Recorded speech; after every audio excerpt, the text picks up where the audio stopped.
प्रभूचा गौरव असो आत्ता आणि सदा सर्वदा. आत्ता आणि सदा सर्वदा प्रभूचा गौरव असो. लोभात गुंतू नका सुजन हो, लोभात गुंतू नका. लोभात गुंतू नका सुजन हो, लोभात गुंतू नका. संपत्ती मोठी जन त्या भुलती, संपत्ती मोठी जन त्या भुलती. देवाला विसरू नका, देवाला विसरू नका सुजन हो, लोभात गुंतू नका. लोभात गुंतू नका सुजन हो, लोभात गुंतू नका. श्रीमंत तरुण प्रभू येशू ख्रिस्ताकडे येतो. प्रचंड अशी धनदौलत असलेला हा तरुण, सुंदर असं जीवन जगत असलेला हा तरुण, जीवनामध्ये अजूनही काहीतरी कमी आहे असं त्याला वाटायचं. आणि म्हणूनच तो प्रभू येशू ख्रिस्ताकडे आला. कदाचित जीवनामध्ये त्याला बरेच गुरु भेटले असतील, परंतु इथे प्रभू येशू ख्रिस्ताला तो उत्तम गुरुजी म्हणतो. ह्याचा अर्थ असा आहे, त्याने कदाचित येशूची प्रवचनं ऐकली असतील, येशूने केलेले चमत्कार पाहिले असतील, येशूच्या मागे जाणारा मोठा समुदाय पाहिला असेल, प्रभू येशू ख्रिस्ताचे प्रेषित कसे त्याच्या अवतीभोवती वावरतात हे त्याने बघितलं असेल. आणि त्यालाही वाटलं असेल, हे सर्व जाणार आहेत स्वर्गात, ह्यांना मिळणार आहे सार्वकालिक जीवन. मग मलाही तशा प्रकारचं सार्वकालिक जीवन मिळालं तर किती बरं होईल. त्याची काय कल्पना असेल बरं सार्वकालिक जीवनाची, ती मात्र आपल्याला इथे स्पष्ट दिसत नाही. बऱ्याच वेळेला जीवनामध्ये नक्की आपल्याला काय हवं असतं तेच आपल्याला कळत नाही. आणि ते न कळल्यामुळे त्याच्यासाठी कोणता त्याग करावा तेही माणसाला समजत नाही. त्याची ही गत तशीच झालेली.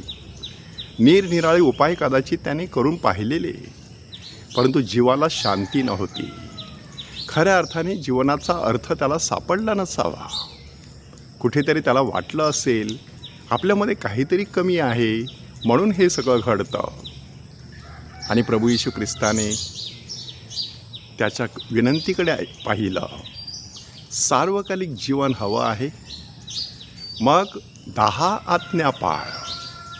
त्याच्याही अगोदर प्रभू येशू ख्रिस्त त्याला सांगत आहे, मला उत्तम का म्हणतो? उत्तम एकच आहे, तो आहे परमेश्वर. ह्याचा अर्थ असा आहे की जीवनातील सर्वोत्तम, सर्वोत्कृष्ट, उदात्त अशी जर गोष्ट कोणती असेल तर ती म्हणजे परमेश्वर. त्या परमेश्वराशी माणसाने सख्य जोडणं गरजेचं आहे. आणि मग येशू त्याला सांगत आहे, पूर्ण होऊ पाहतोस तर आज्ञा पाळ. आणि तो माणूस विचार करायला लागला, कोणत्या आज्ञा? कारण यहुदी समाजामध्ये 10 आज्ञा होत्या, त्याचबरोबर 613 आज्ञासुद्धा होत्या. मग कोणत्या आज्ञा पाळायच्या? आणि येशूने 10 आज्ञांपैकी काही आज्ञा बोलून दाखवल्या. आणि त्याने सांगितलं की मी माझ्या तरुणपणापासून ह्या आज्ञा पाळत आलेलो आहे. ह्याचा अर्थ असा आहे, एक नीतिमान जीवन जगण्याचा तो प्रयत्न करत होता.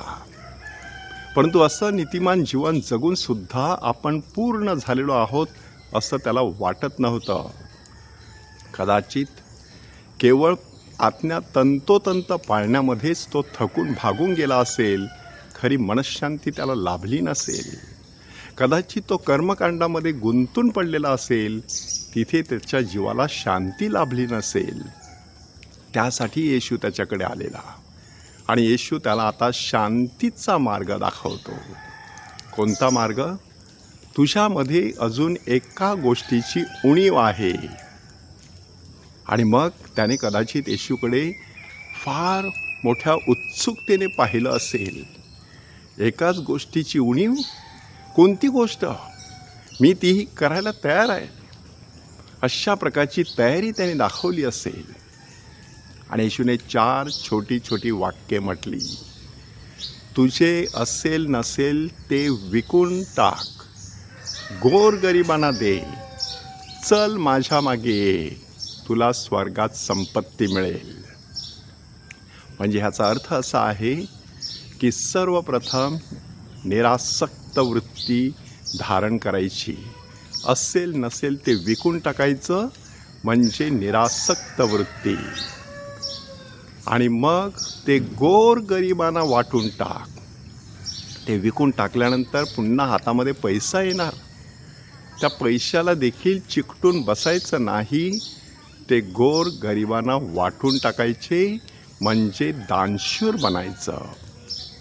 आणि मग तिसरी गोष्ट, चल माझ्या मागे ये, माझ्यासारखं जीवन जगायला सुरुवात कर आणि तुला स्वर्गात संपत्ती मिळेल. ह्याचा अर्थ अदृश्य अशा संपत्तीची प्रभू येशू ख्रिस्ताने त्याला चुणूक दाखवली, परंतु त्याची नजर होती फक्त दृश्य अशा संपत्तीवर. म्हणून तो त्या उत्तराने आनंदी झाला नाही. येशूने बरोबर त्याला उत्तर दिलं होतं, परंतु ते त्याला आवडलं नाही. तो खिन्न झाला आणि तिथून निघून गेला, कारण त्याची संपत्ती फार मोठी होती. संपत्ती मोठी असूनही तो खिन्न होऊन निघून गेला, कारण ती संपत्ती त्याला सार्वकालिक जीवन देऊ शकली नाही. आपण सार्वकालिक जीवनाचा शोध कुठे घेत आहोत तपासून पाहूया. प्रभूचा गौरव असो, आत्ता आणि सदा सर्वदा. आत्ता आणि सदा सर्वदा प्रभूचा गौरव असो.